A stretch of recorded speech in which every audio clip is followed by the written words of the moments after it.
ലൂക്കായുടെ സുവിശേഷം 12-ാം അധ്യായം 25-ാം വാക്യം. ഉത്കണ്ഠ മൂലം ആയുസ്സിൻ്റെ 1 മുഴമെങ്കിലും കൂട്ടാൻ നിങ്ങൾക്ക് സാധിക്കുമോ?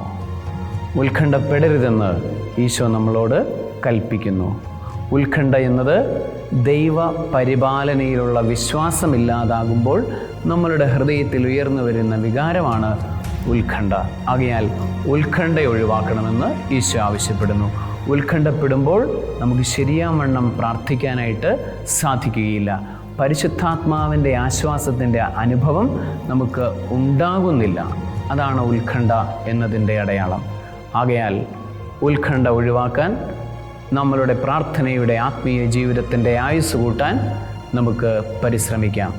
സർവശക്തനായ ദൈവം, പിതാവും പുത്രനും പരിശുദ്ധാത്മാവും ആകുലപ്പെടാതെ പ്രാർത്ഥിക്കുവാൻ നിങ്ങളെല്ലാവരെയും സമൃദ്ധമായി അനുഗ്രഹിക്കുമാറാകട്ടെ. ആമേൻ.